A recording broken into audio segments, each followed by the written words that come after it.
Le Niger maintenant, point de ralliement de nombreux candidats africains à l'exil. Ils viennent de toute la sous-région, mais pas pour rester. Leur objectif, en effet, c'est de rejoindre la Libye, puis les côtes européennes. Des femmes, des hommes et des enfants, souvent victimes des trafiquants. Plus de précisions avec Grégory Fontana.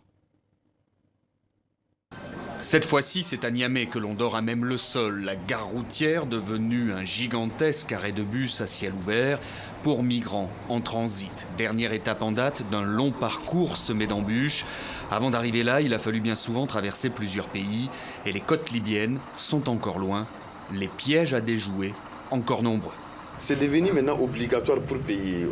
Ils fouillent même des fois. Ils fouillent les passagers pour prendre leur argent. Les migrants rackettés par les policiers, rançonnés par les filières mafieuses. Pour monter à bord, chacun doit débourser parfois une vingtaine d'euros supplémentaires. Il appartient à nos forces de protéger ces gens-là, pas d'exploiter leur misère. Prise de conscience par les autorités de la corruption qui gangrène à la fois les forces de sécurité et les autorités locales.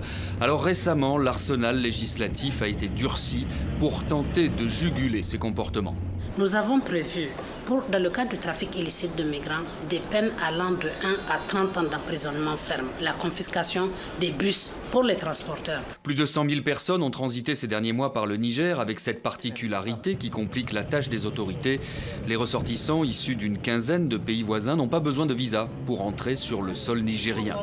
Dernière escale avant la Libye, Agadez, lieu de tous les trafics, de toutes les formes d'exploitation, notamment celle de jeunes filles à qui l'on promet au départ du travail dans des salons de coiffure ou bien la restauration. Ils soumettent à la prostitution. Et là, c'est eux qui prennent directement le gain.